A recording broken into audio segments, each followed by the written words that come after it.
Hello everyone, welcome back to my channel. Dan senang banget karena kali ini kita akan kembali membahas tentang buku. Aku termasuk yang penasaran banget sama buku ini karena menurut aku bicara adalah satu keterampilan yang tidak mudah. Ya, meskipun pekerjaanku adalah sebagai seorang guru, meskipun berbicara di depan umum juga bukan sesuatu yang asing lagi bagiku, tapi sebenarnya berbicara itu kan nggak cuma menyampaikan informasi ya, tapi lebih dari itu yang namanya berbicara pasti punya tujuan-tujuan yang lebih spesifik. Contohnya misalnya untuk menggerakkan pendengar kita, untuk menghibur mereka, untuk memotivasi mereka, atau untuk menyadarkan mereka. Identitas buku ditulis oleh seorang dosen dan pakar komunikasi di Korea Selatan dan terbit pertama kali di tahun 2016. Sampai Januari 2020 sudah merupakan cetakan yang ke-13. Ya, kita mulai dari prolognya. Di sini penulis menyebutkan bahwa tujuan dibuatnya buku ini bukan untuk kepada kalangan tertentu saja yang membutuhkan skill berbicara, tapi untuk kita semua yang memang ingin meningkatkan kemampuan bicara kita. Nah, apakah itu kamu salah satunya? Kalau iya, jangan sampai kamu skip video ini karena biar kamu tahu isi dari buku ini, oke? Buku ini dibagi menjadi 5 bab. Kemudian dibagi lagi menjadi bahasan kecil-kecil di setiap babnya. Dimulai dari bab yang pertama, secara umum buku ini menjelaskan tentang kenapa keterampilan berbicara itu penting. Lanjut ke bab 2 dan 3, di sini akan disampaikan teknik-teknik berbicara dimulai dari yang umum dulu, yaitu contohnya seperti teknik berbicara ketika kita berelasi, baik itu dengan keluarga kita, teman, sahabat, atau pasangan suami istri, juga ada dengan rekan kerja dan lingkungan sekitar kita. Kemudian ada juga bahasan-bahasan yang lebih spesifik kondisinya, dan itu disertai dengan contoh kasus dan juga penjelasan-penjelasan tambahan yang membuat kita mudah mengerti dengan apa yang dimaksud dengan penulisnya. Nah, di sini aku mau kasih saran yang penting, yang mana aku baru sadar juga ketika baca buku ini untuk yang kedua kalinya. Saran aku adalah perhatikan konteks dari setiap penjelasannya. Apa itu menyesuaikan konteks? Tenang, aku akan kasih contohnya. Contohnya di bab 2 ini ada sebuah bahasan yang berjudul tertawalah 20 menit sekali. Nah, di situ bisa diterapkan ketika kita menjadi seorang pembicara untuk sebuah sesi yang panjang. Sekali lagi ya, lihat konteksnya. Kita sebagai pembicara atau narasumber, kemudian kita sedang berbicara di dalam sebuah sesi yang lumayan panjang. Kenapa kita harus tertawa selama 20 menit sekali? Karena ternyata tertawa itu memiliki banyak manfaat, yaitu memfokuskan kembali para pendengar kita, terus meningkatkan konsentrasi dan juga daya ingat dari para pendengar kita. Nah, itu contohnya. Oke, aku mau ngambil contoh lain lagi yang beda banget dengan tadi kalau konteksnya kita sebagai pembicara. Sekarang konteksnya adalah relasi antara pria dan wanita. Di sini relasinya nggak pacar atau suami istri, bisa juga kan relasi pertemanan atau relasi dengan rekan kerja. Judulnya adalah ucapan khusus yang memikat hati.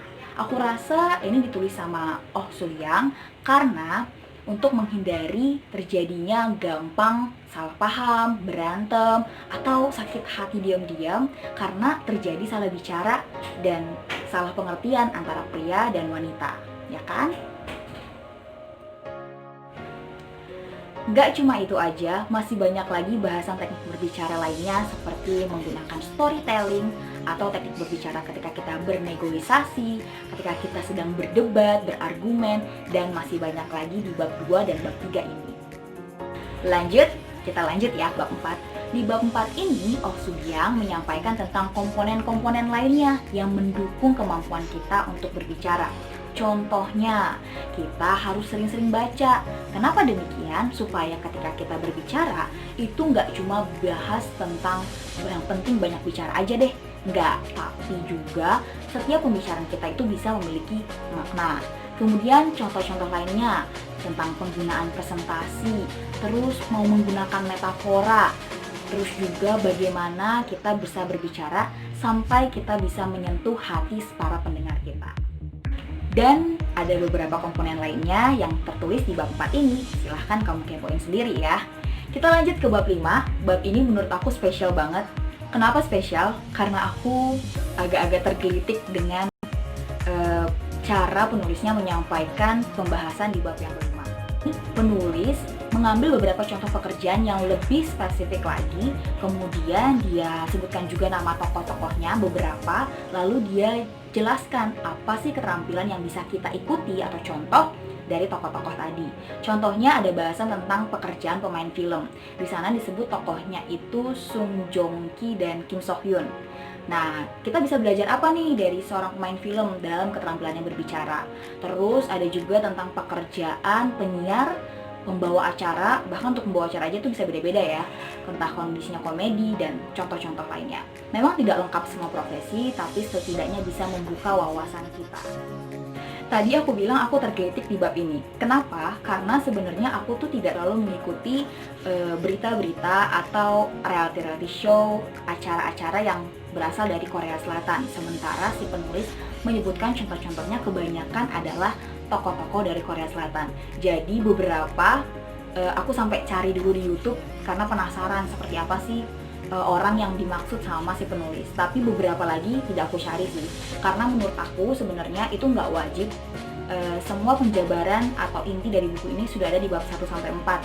Di bab 5 itu lebih kayak dalamnya lagi, dan supaya kita bisa ngebayangin seperti apa maksud dari si penulisnya. Selesai. Oke, sama seperti apa yang dibilang banyak orang bahwa buku ini memang mudah dipahami. Selain itu, memang ditujukan bukan untuk profesi-profesi tertentu aja yang butuh banyak ngomong, tapi lebih ke buat semua orang yang mau meningkatkan keterampilan berbicaranya.